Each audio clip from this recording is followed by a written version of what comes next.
As jury selection continued ahead of the trial of the men who killed Ahmaud Arbery in Glenn County, Georgia, lawmakers should strongly push anti hate crime and anti lynching legislation. At least that's what one accomplished journalist is saying this morning. We speak with that journalist, Katrina Hamilton of the Muslim Journal, along with attorney Robert Tarver and the editor of the Washington Informer, Kevin McNeir. Welcome again to another edition of the National Newspaper Publishers Association's Let It Be Known. Of course, we first bring in the president and CEO of the National Newspaper Publishers Association, Dr. Benjamin F. Chavis Jr. Good morning, Dr. Chavis. Oh, he's Dr. Chavis is not with us as of yet. Well, let's first jump into the headlines then. President Biden urged Democrats on Wednesday to swiftly pass his domestic agenda after an off-year electoral wipeout highlighted the fragile state of the party's electoral majorities in the House and Senate. Scrambling to make sense of the election results, White House officials and Democratic congressional leaders said they concluded that voters were unhappy with their incomplete push to spend trillions of dollars on public works, the social safety net, and combating climate change. These Democrats said there is now a clear incentive to accelerate their work. Addressing reporters yesterday, the president effectively argued that the party's problems boil down to its execution, not its vision. He did not accept blame for the election results, even as some in his party held him culpable. He said people are upset and uncertain about a lot of things, from COVID to school to jobs to a whole range of things. He says, if I'm able to pass and sign into law my Build Back Better initiative, I am in a position where you're going to see a lot of things made better quickly and swiftly. The president said he had hoped his agenda would have made it through Congress before the election, but expressed uncertainty whether that would have been enough to overcome the high turnout in conservative strongholds in Virginia, whose landscape really changed on Tuesday. Also, we know the lack of messaging by Democrats in the African American press also hurt them. They depend on the black vote. They have to spend the money to get their messages, but they got to spend it in the black press. Now, we're going to segue with our guests. We're going to talk this morning about the ongoing jury selection in the Ahmaud Arbery case, as well as others. Let's bring on our special guest this morning, Katrina Hamilton of the Muslim Journal, attorney Robert Tarver from New Jersey, and Kevin McNeir, the editor of the Washington Informer. Good morning, guys. Good morning. Good morning. Good to see you. So let's let's just get right into it. After a grueling process that lasted 2.5 weeks, a jury was selected yesterday in the trial of the 3 white men accused of killing Ahmaud Arbery, the 25-year-old black man who was chased through a suburban Georgia neighborhood before being fatally shot by one of his pursuers in February of 2020. The jury, here's the rub, though, which is made up of residents from Glenn County, where more than a quarter of the population is black, includes 11 white people and 1 black person. Katrina, that might be a problem. Well, first off, good morning, everyone. I guess it's a problem for the folks who feel entitled because there were no Bubbas that were selected on the jury. And what I mean by Bubbas is these folks, the defense teams, had the audacity to state after 11 out of 12 jurors who were white were selected, and the judge stated that this was intentional discrimination, but he still allowed it. They said that the demographics still were not enough. They did not select uneducated, 40-plus-year-old white Georgians white male Georgians who basically drink 6 packs, et cetera, et cetera. I can go on and on with the stereotypes, but this is coming from what they stated. And it's like, are you really serious? We have 3 men who are charged with killing a black man while he was jogging. You have the audacity to state that not only do you not have enough, you really want an all white jury. And on top of that, you want an uneducated jury. So you want Yeah, all of these demographics to just let your folks off. Is that what you're really telling us in this yeah. day and age, in So 2021? let me go before we get to the legal eagle over there, Attorney Tarver. Yes. I want to go down to Kevin for a second. Kevin, a couple of years ago, and I did this story a few years ago now for the Washington Informer. And I spoke to Gil Garcetti. Gil Garcetti was the prosecutor. He was the DA in California when O.J. Simpson was being tried. And if you recall, they moved the OJ trial from Santa Monica, where the crime happened, Right. downtown LA. And Gil Garcetti had wanted more people who looked like OJ on that jury to convict OJ. So is that something that perhaps we are missing here? Not that Georgia is California, but are we missing that? Perhaps that's what they want, a white jury to convict these guys to lessen any type of outcry. I can't get into the minds of the individuals there too much, Stacey. I would only speculate that we continue to say a jury of our peers, and I think peers means human beings. I didn't know that it was supposed to mean a certain race or a certain age or a certain demographic, although that might be one's druthers. The challenge remains, and when the attorney comes on, he will probably make it much more plain than I. But I think the challenge remains, what's the law as it stands or as it stood when the crime was committed? I don't know if you get it all 12 black men to do anything different here. And that might be the greatest tragedy of all. Yeah. Attorney Tarver, I know that jury nullification is a huge problem, not often talked about. What are you seeing as an attorney down as you look at this case down in Georgia? Well, there's a few things, because I got to tell you, this is bizarre.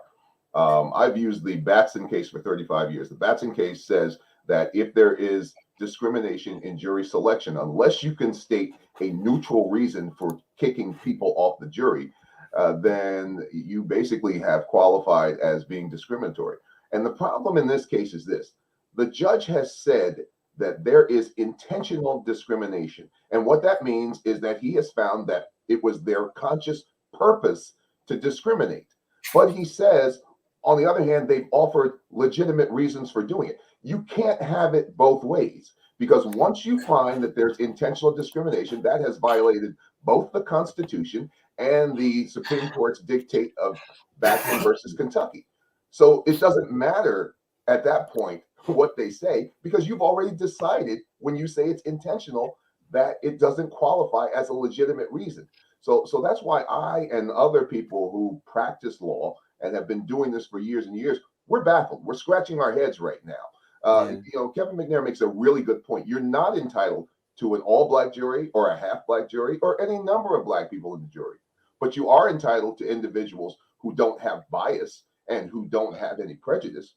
Yeah. And you are entitled to making sure that the people who are selected are not selected on the basis of some form of intentional discrimination.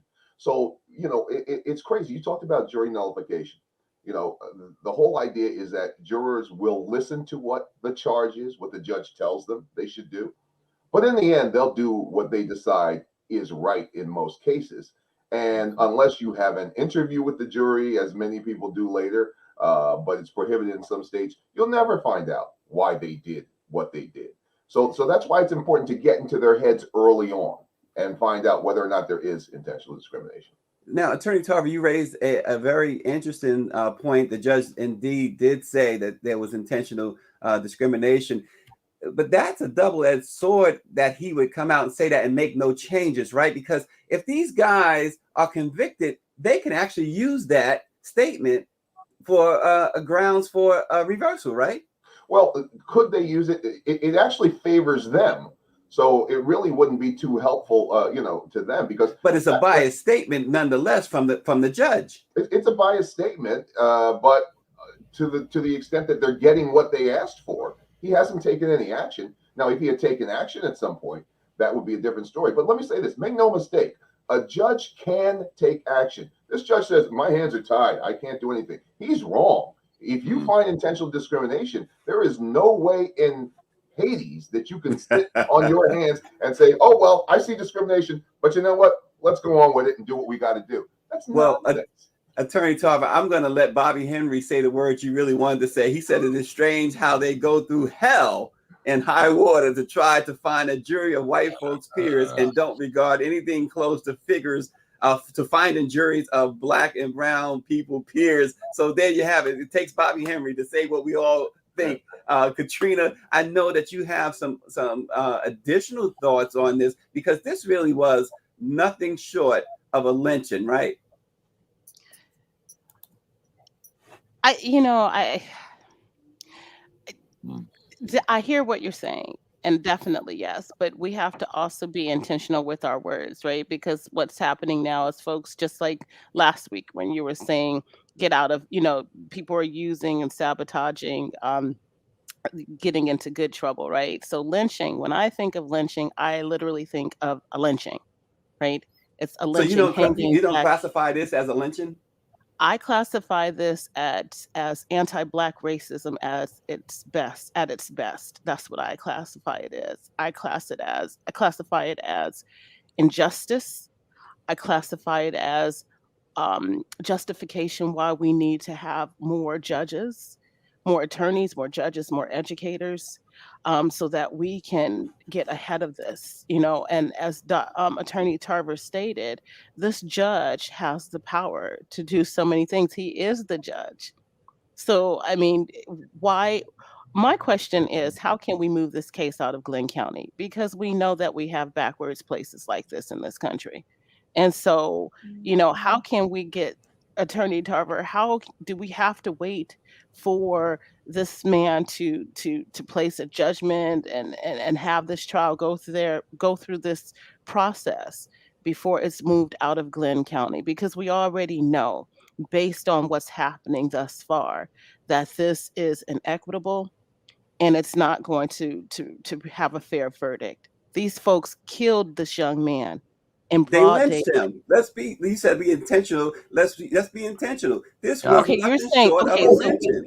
what you're saying, the murder in itself, Yes, yes, absolutely. but not the trial. No, So that, no, I'm no. sorry. The So I just trial, wanted to be no. clear. Yeah, So, I'm okay, very that's what I clear. mean. Yes, So yeah, so that this no, was a definitely. modern day lynching. Exactly, because the lynching nowadays doesn't just have to be right with a tree that we think. And as a matter of fact, we've had 2 lynchings down here in California during, Hmm. we're not talking about the fact that, this young man was killed right at the brink of COVID, a global, pandemic, right?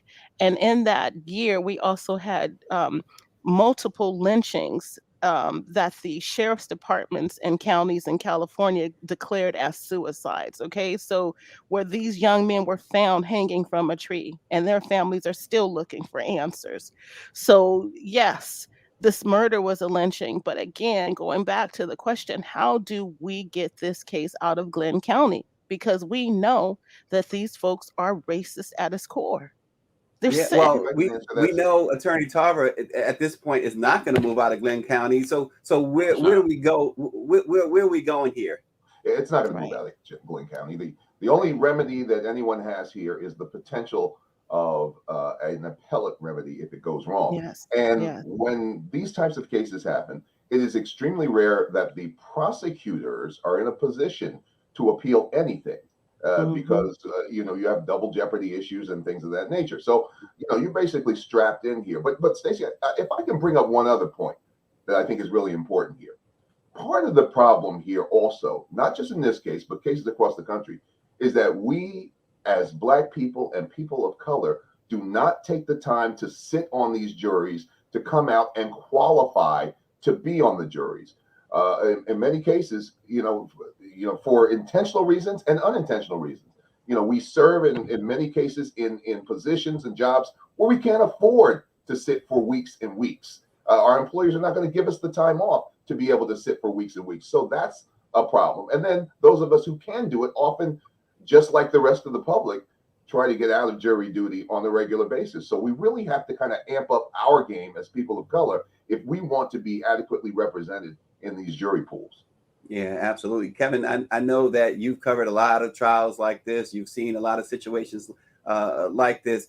What stands out for you, Kevin, when it comes to this case in which these three men killed Ahmaud Arbery? Well, I think I was going to say something really not profound. The more things change, the more they remain the same. But I guess I harken back to the very first case, and I think I mentioned this to you before. I was on the ground when Trayvon Martin was murdered, and I think what happened then and what will have to happen, and probably will happen now, is that at some point the public is going to wake up and look at this. I hope it's a diverse group of many races and religions and colors and all those things, but I don't know if it really matters. But I think, well, it does matter. The more diverse that group is, but I think people will wake up, look up. All of the youth who are killed senselessly, tragically. I think back when President Obama said that could have been my son, and this could have been my son. See, I'm an angry black man. I'm going to stay that way for many reasons, but I'm going to do it intellectually and pointedly. And I think there are enough of us to say, look, at some point we've got to say enough is enough. And what does that mean? Maybe, as Attorney Tarver says, maybe there are things that we have to do within our community in terms of being on juries, etc.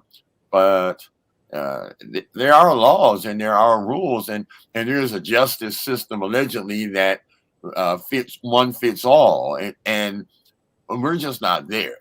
And that's the kind of thing that people like me and like you have to say to our brothers and sisters of different mothers and fathers. Look, we've got to work. We've got to do something about this, because there are times when you have tilting points and people just get sick and tired. And maybe we have to get to that point, but people need to stand up and speak out, and that's what we're doing from our perspective. Change has got to come. Yeah, and again, I'm going to go back to Bobby Henry for this question, and Attorney Tarver, certainly Katrina, you can weigh in. How do we make it possible that people? That's not the question, right? It is the question. So how do we make it possible that people who serve on juries are paid regardless of what the employers want to do?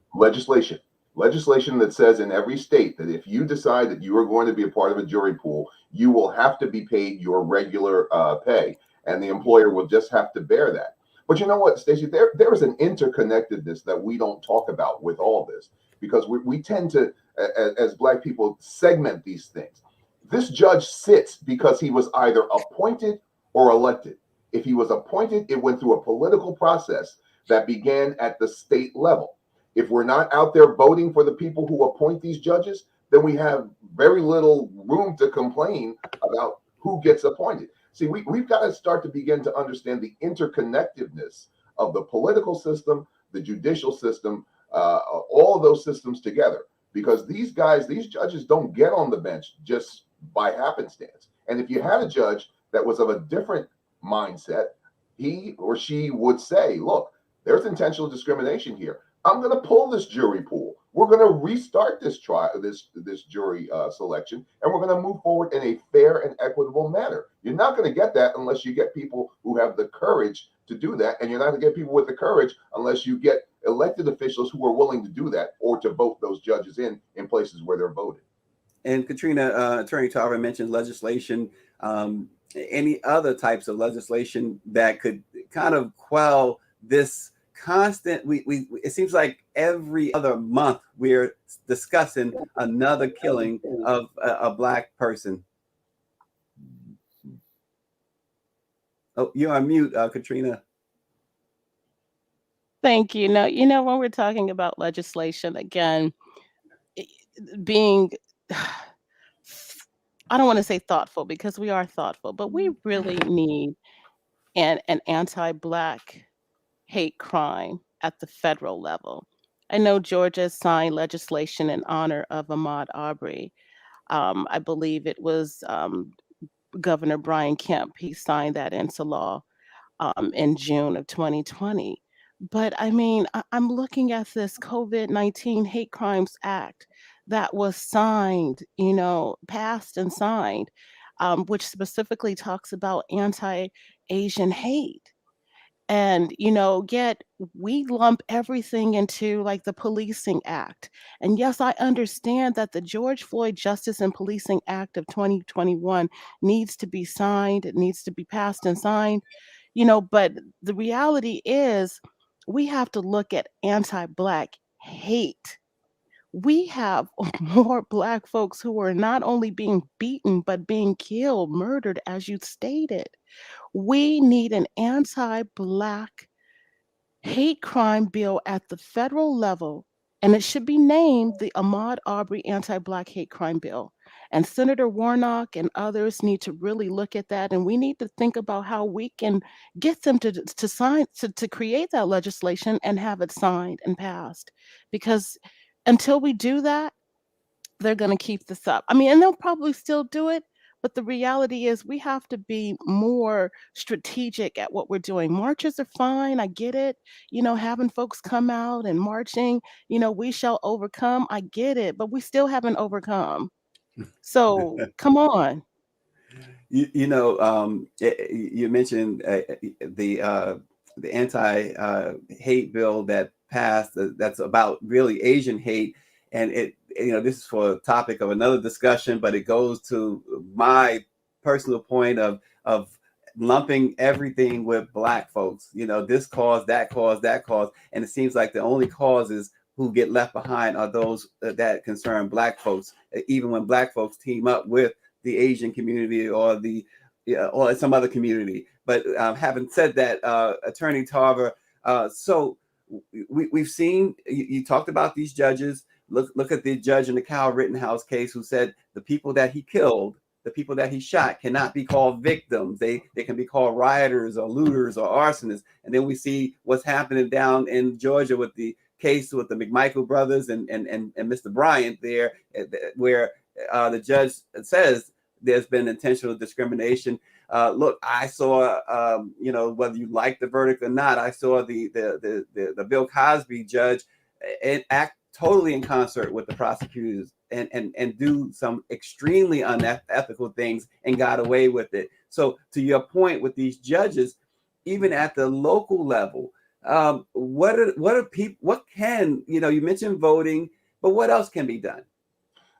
There's corruption in our system, and anyone who denies that, lawyers who want to say that doesn't happen, they're fooling themselves. I've tried cases for many years. I've seen the corruption. What I think really needs to happen is we need a multi-point strategy.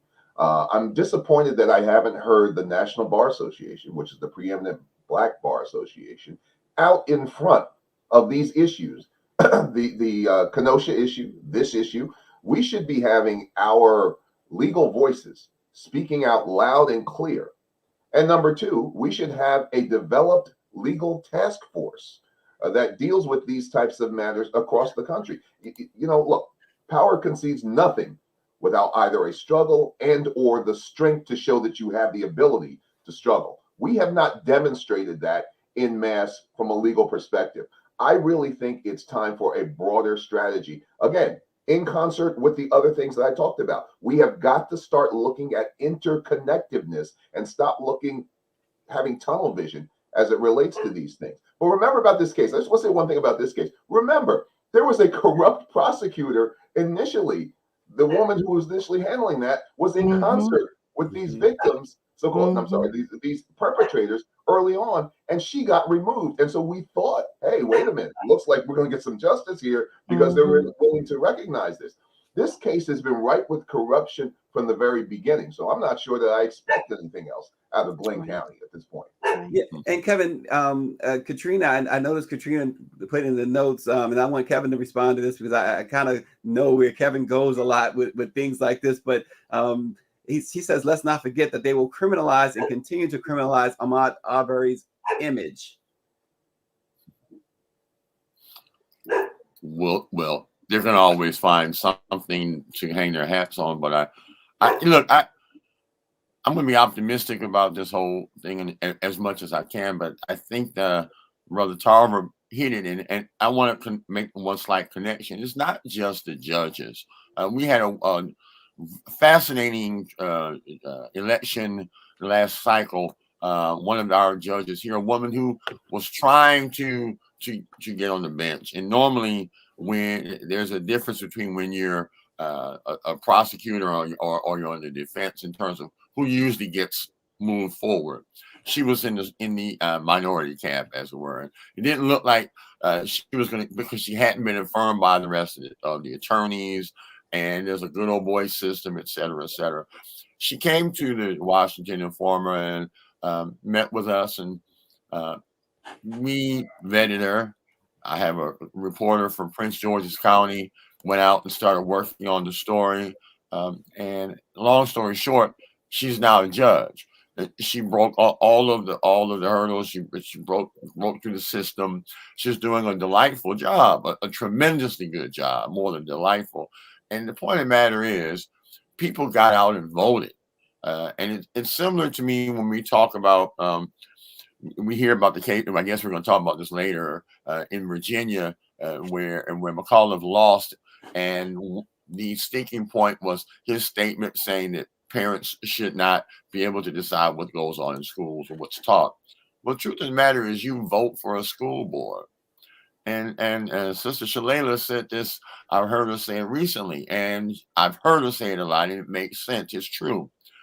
That's why you have a school board, so that they can represent the interests of parents.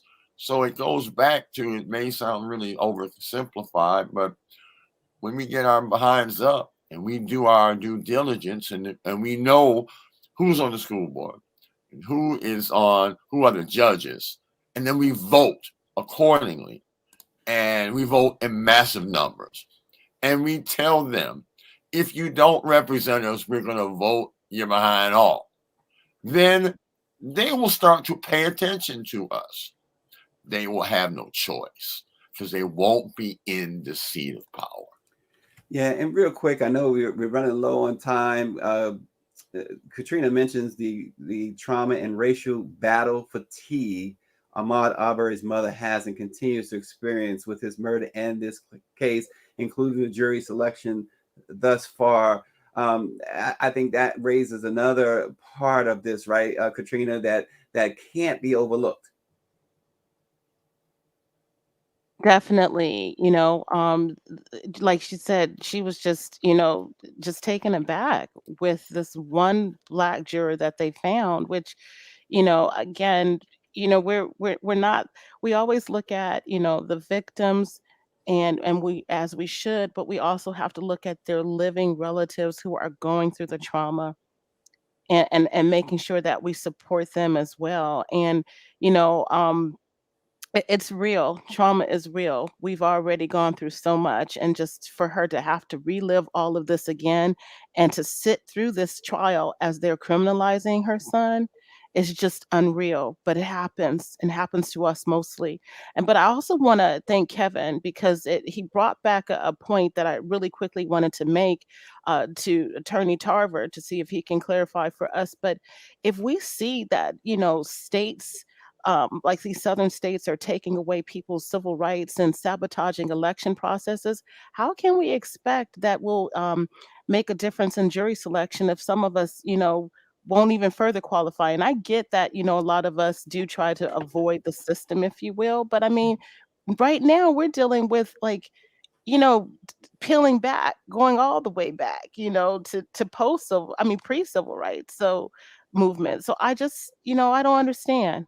Yeah, I Help mean, me we can't go understand. but again, if you look at the task, as a broad brush, it's insurmountable.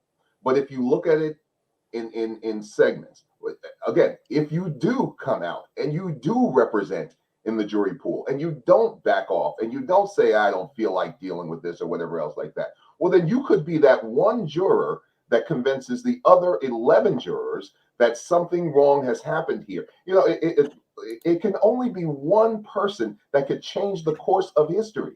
And that applies to jury pools as well. One person can change an entire verdict. And so we have to take these obligations on individually and say that I can make a difference. In these cases, individual jurors can. We just have to get people to understand that they can change the course of history and the course of people's lives.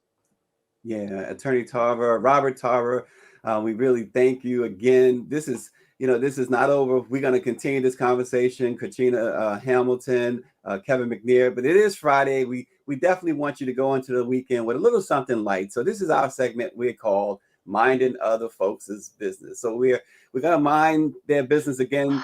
Academy Award winner and activist Jane Fonda decided to talk about some personal things in her life, including some of her biggest regrets. She talked about her relationship with Marilyn Monroe and how once during a party, Marilyn ignored all the men who were fawning over her just to talk to Jane. She also talked about how Joan Crawford scared her as a child and how she had to curtsy her. But what's really going on? Well, mercy, mercy me. Jane said a certain Motown superstar sought her out to be his distant lover. And this crooner diagnosed Jane with a case of inner city blues and offered her some sexual healing. Yes, Jane Fonda said Marvin Gaye said to her, "Let's get it on," because Fonda was married at the time she declined. But now she says it's her biggest regret and says how sweet it would have been to be loved by Marvin. That is our Minding Other Folks' Business this week. Yeah, Lord help us. Mercy, mercy me. Thank you all for watching. Everybody stay safe. We're going to continue this conversation about Ahmaud Arbery and so many others that affect us as the days and weeks go on. And hopefully people like Attorney Tarver, people like Katrina Hamilton and Kevin McNeir will keep doing what they're doing to make things just a little better for all of us. Have a great weekend, everybody. Stay safe and stay well.